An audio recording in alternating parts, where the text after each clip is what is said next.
जय श्री कृष्ण, जय हिंद, जय भारत। ધોરણ 8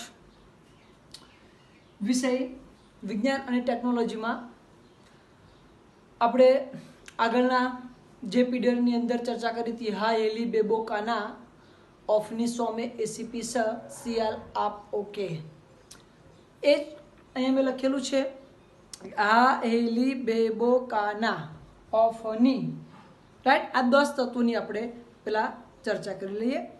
તો હા એટલે હાઇડ્રોજન, હી એટલે હિલિયમ, લી એટલે લિથિયમ, બે એટલે બેરિલિયમ, બોરોન, કા એટલે કાર્બન, ના એટલે નાઇટ્રોજન, ઓ એટલે ઓક્સિજન, ફ એટલે ફ્લોરિન અને ની એટલે નિયોન।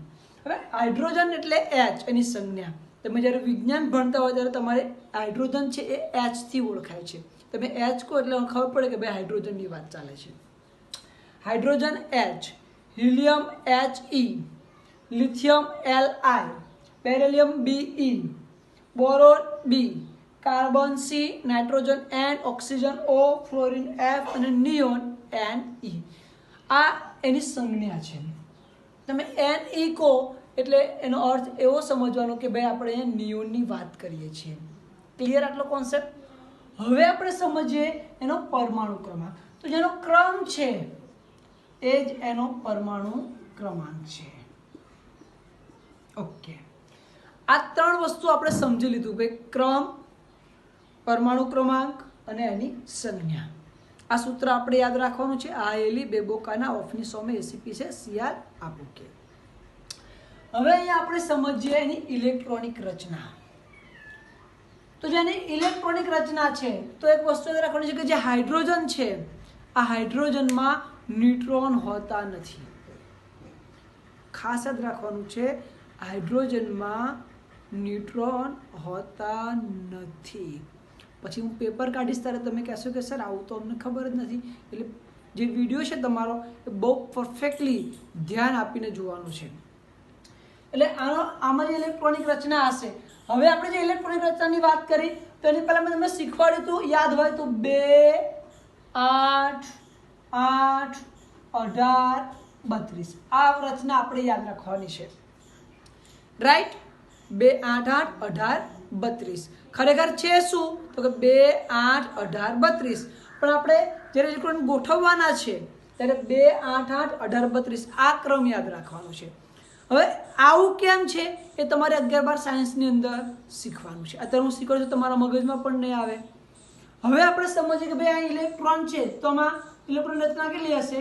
1 હશે, રાઈટ।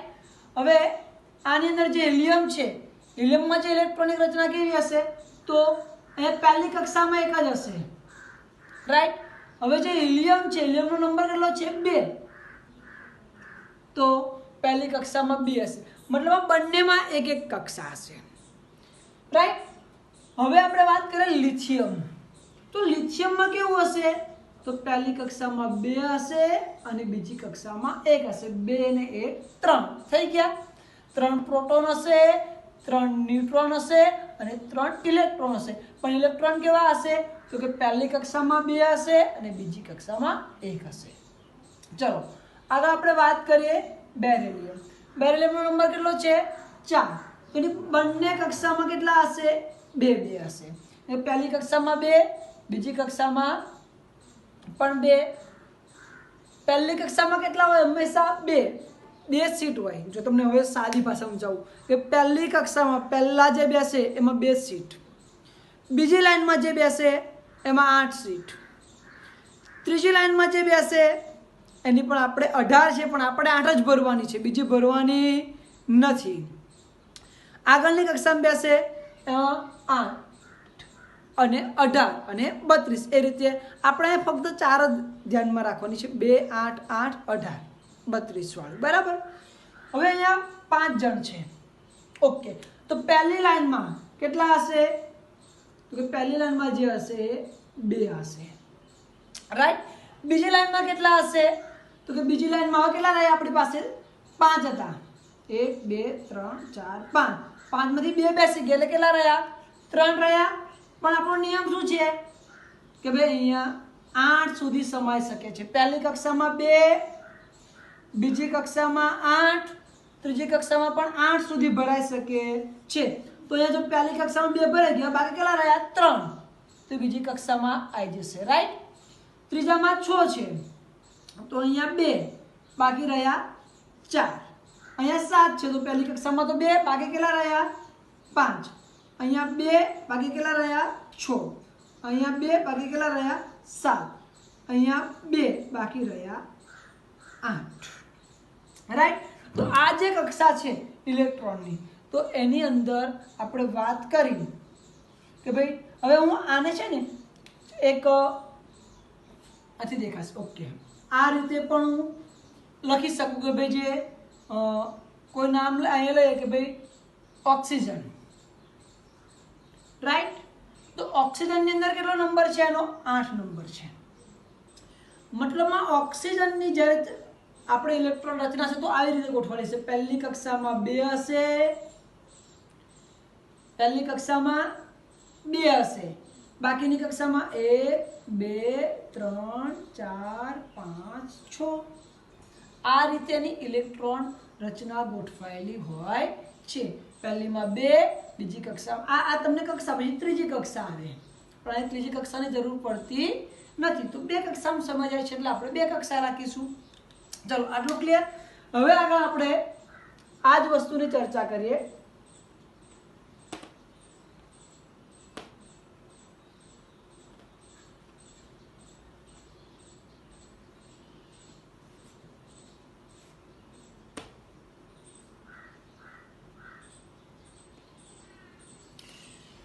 ચલો, હવે આપણે 11, 12, 13, 14, 15, 16, 17, 18 અને 20.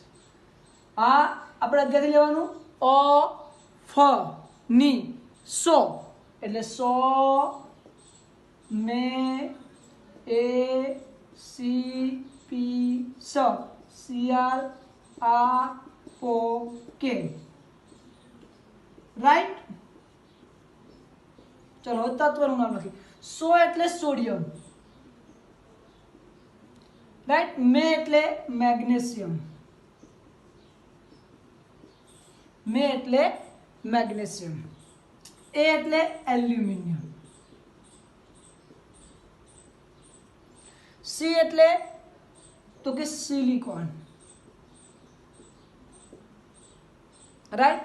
પી એટલે ફોસ્ફરસ. સ એટલે સલ્ફર, રાઈટ. Cl એટલે ક્લોરીન. આ એટલે આર્ગોન. O એટલે પોટેશિયમ. K એટલે કેલ્શિયમ. રાઈટ. હવે આ જે આપણે આગળ એની ચર્ચા કરી તે હવે આપણે સમજીએ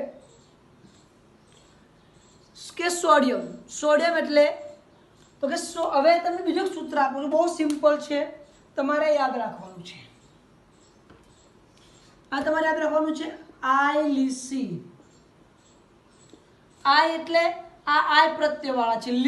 લી એટલે લિથિયમ અને સી એટલે સિલિકોન. તો સિલિકોન આ રહ્યું, આને કયો પ્રત્યય લાગશે? આઈ પ્રત્યય. સનો શું થાય? એસ, તો એની સંજ્ઞા બનશે એસ આઈ. સિલિકોન શું બનશે? S I. લિથિયમ નો લ નો એલ અને આઈ લાગશે પાછળ, એટલે એલ આઈ. તમારે યાદ રાખવાનું આઈલીસી, યાદ રાખવાનું છે આઈલીસી. લી એટલે લિથિયમ, લ નો એલ એની પાછળ આઈ પ્રત્યય લાગે એટલે એલ આઈ. સિલિકોન સનો એસ એની પ્રત્યે આઈ પ્રત્યય લાગે એટલે એસ આઈ. ક્લિયર એટલો કોન્સેપ્ટ. હવે આપણે આગળ જોઈએ કે ઈ બેહની. ઈ બેહીની. બે એટલે બેરિલિયમ, એટલે બનો બી એટલે એનો પ્રત્યય થશે બીઈ. હી એટલે હિલિયમ, હનો એચ એટલે એચ ઈ થશે. ને ની એટલે નિયોન, તો નો એન એટલે એન ઈ થશે. એટલે ઈ પ્રત્યયવાળા 3 બેહેની, બેરિલિયમ, હિલિયમ અને નિયોન, આ ત્રણેયના ઈ પ્રત્યય લાગે છે. આઈલીસી લિથિયમ અને સિલિકોનનો આઈ પ્રત્યય લાગે છે એટલે એસ આઈ.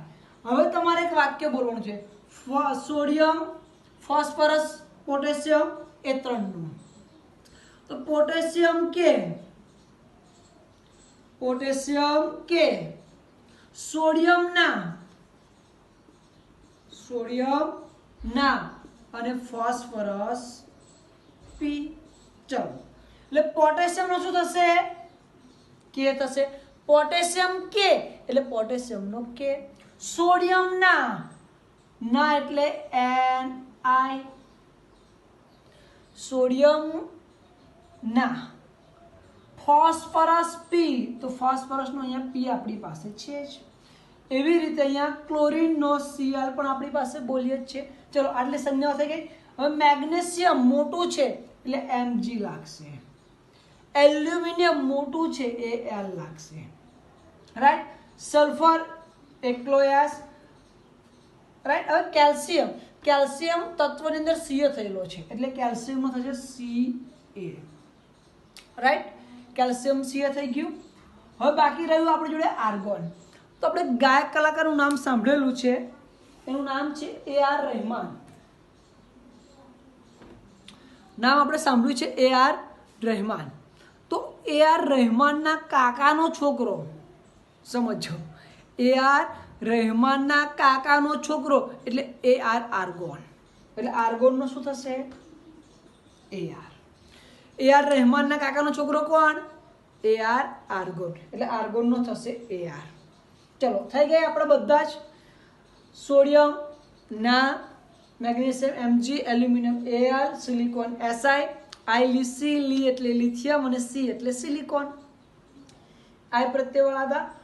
ફોસ્ફરસ P, સલ્ફરનો S, chlorine Cl, A.R. Rahman, A.R. Argon, potassium K, sodium ના અને ફોસ્ફરસ P.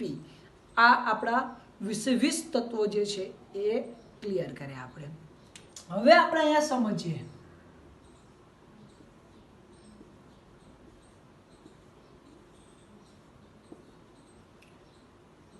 એનો પરમાણુ ક્રમાંક.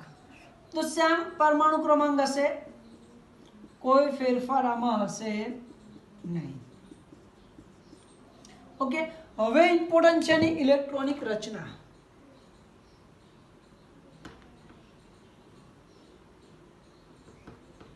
ચલો અહીંયા આપણે લઈ લઈએ સોડિયમ. તો સોડિયમની જ્યારે વાત કરું ત્યારે સોડિયમની અંદર સોડિયમ જે છે એ સોડિયમમાં પ્રોટોન કેટલા હશે? 11 હશે. જેટલાનો પરમાણુ ક્રમાંક હશે એટલા એમાં પ્રોટોન હશે, એટલા એમાં ન્યુટ્રોન હશે અને એટલા જ એમાં ઇલેક્ટ્રોન હશે. રાઈટ. હવે એની પહેલી કક્ષા જે છે સોડિયમ 11 નંબર, તો એમાં પહેલી કક્ષામાં કેટલા હશે ઇલેક્ટ્રોન? તમે કહેશો 1 અને 2 ઇલેક્ટ્રોન હશે. કક્ષા ભરાઈ ગઈ. આગળની કક્ષામાં જઈએ. ચલો બીજી કક્ષા આપણી પાસે યાદ છે આપણને 2, 8. તો બીજીમાં કેટલા હશે? 8. 1, 2, 3, 4, 5, 6, 7, 8. ચલો કક્ષા ભરાઈ ગઈ. હજુ આપણી પાસે કેટલા રહ્યા? 8 ને 2 10. ઇલેક્ટ્રોન કેટલા રહ્યા આપણી પાસે? 10. હજુ એક ઇલેક્ટ્રોન આપણી પાસે રહ્યો એટલે આપણે એના માટે નવી કક્ષા બનાવવી પડશે 1. એટલે આનો કેવો બનશે પરમાણુ ક્રમાંક? તો તમે એવું કહી શકો 2, 8, 1. આનો પરમાણુ ક્રમાંક કેટલો બન્યો? 2, 8, 1. સરળ કરો. 8 ને 2 10, 10 ને 1 11. એનો નંબર પણ 11 થઈ ગયો. હવે આગળ તમને આ વસ્તુની સમજ પડી ગઈ હશે. 2, 8, 1. મેગ્નેશિયમ તો તમે કહેશો 2, 8, 2. ચલો એલ્યુમિનિયમ તમે કહેશો 2, 8, 3.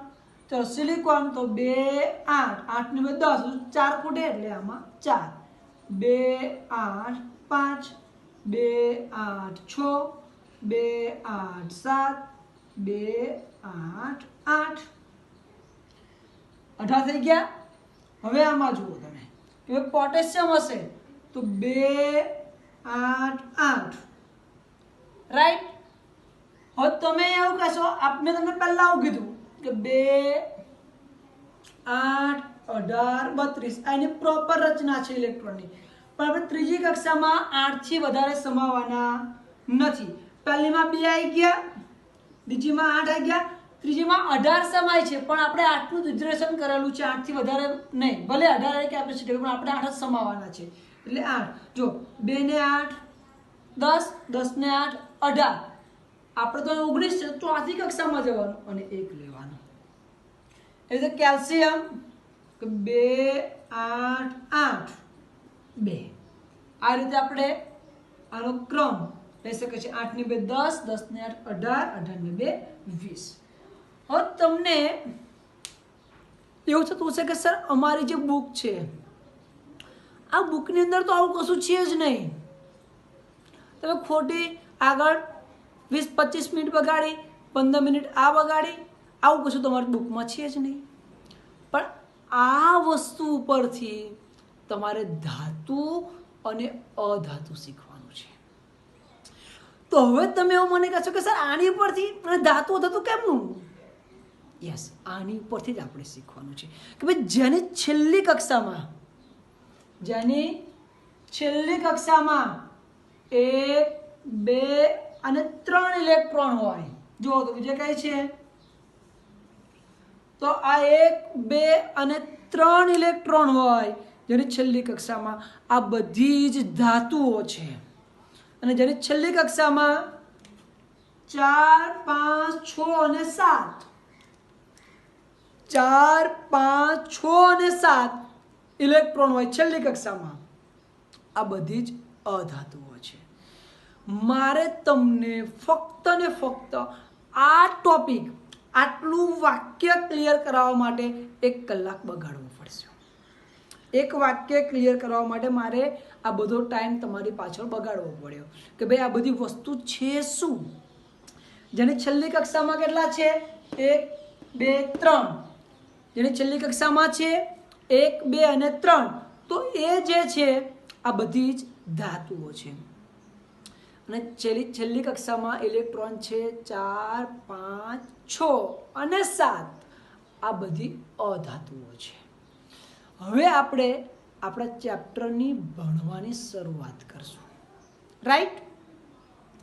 હવે તમને સમજ પડી ગઈ હશે કે ભાઈ જેની છેલ્લી, હવે મને એવું પૂછે કે ભાઈ ધાતુ એટલે શું, ધાતુનો અર્થ શું, ધાતુની વ્યાખ્યા મારે આપવી હોય, ધાતુની વ્યાખ્યા મારે લખવી હોય તો હું કેમ નહીં લખી શકું?